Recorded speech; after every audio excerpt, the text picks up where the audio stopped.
everyone, and I hope you all are doing well. Welcome to another fantasy match preview. This is for the game between New Zealand and India. The first game was washed out by rain. Second game, again, there is some prediction for rain to happen, but yes, we'll have to take it as it comes. For now, we are hoping that the forecast clears up and that we have a clear game. Now, before I get to the preview, keep in mind that you join us on the Fantasy Crick Pro Twitter and Telegram channels. You'll get all the latest updates there in terms of the teams, previews, and all of that. So keep in mind that you join us there. Now let's look at the best team we can make.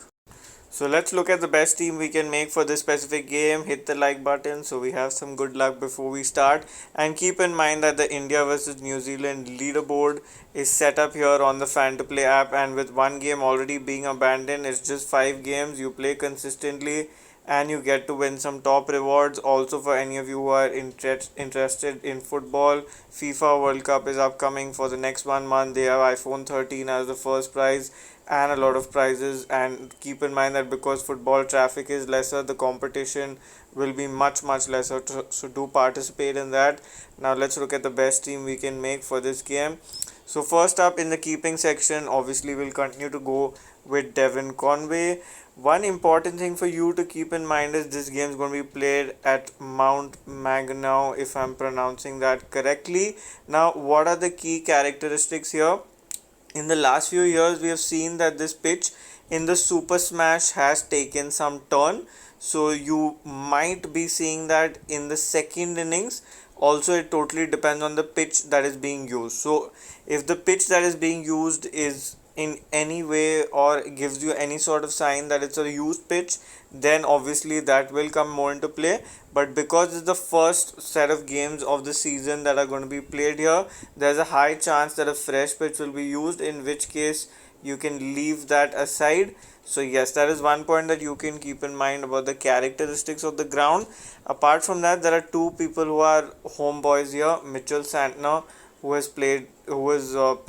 plays for the Northern Districts rather, so he's going to be pretty much at home. So will be Ish Sodhi, and so would be Tim Southey. So these guys are one surely for you to watch out for. And so would be Kane Williamson, but not that much, as he's not been playing that much of Super Smash recently. So who are the batters you want to take from India? Surya Kumar Yadav would surely be one guy. Ishan Kishan, if he plays, would be worth considering, because whatever we have seen of this ground, we see that it's easier for batting at the start, and then as the innings progresses towards the middle overs and towards the death, it gets tougher for batting. So backing the top order will be very important for you. So these are the two batters I'm backing. We're not sure who the third batter will be based on whoever is picked, either Kishan or Gill, whoever is going to open, else Iyer. But yes, Iyer will not open, so that makes him a slightly more difficult pick. In the all-rounders, Hardik Pandya would pick himself, and in the bowlers, Arshdeep Singh, obviously with the kind of form that he's carrying, would be a very important choice. This would be the ground for you to also back Yuzvendra Chahal. Now, while dimensions in New Zealand don't backspin, if this pitch plays like it is stereotyped to play or has been playing across the Super Smash, it would be good for them. Harshal Patel should also be able to extract something from here. Now, my last pick would be one between Glenn Phillips or Shreyas Iyer, whoever bats first. So yes, that would be an interesting call for you to take. Else you can, if you feel like Glenn Phillips is batting low, then the tempting choice to go with here would be Finn Allen. So yes, Finn Allen, or even if Sanju Samson or Pant, if they open. So how do you make the choice for this last pick?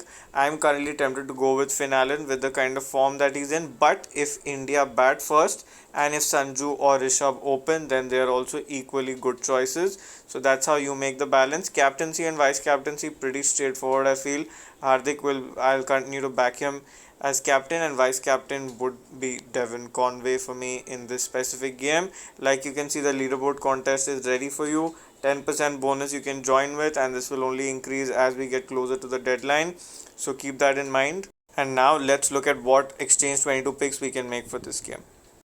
So with the game being played at Mount Maginot, I think it'll be important for you to backspin, and at 28, Yuzvendra Chahal is a decent choice. Harshal Patel, if he bowls first at 28, is also a very good choice. So yes, you can back two of these guys to do the job for you from India. Rishabh Pant, if he opens the batting, he's surely going to play as his vice captain, but whether he opens the batting or not would be something for you to consider before making that purchase. Apart from that, Hardik is a decent choice if he bowls first and bats second. That's what I feel.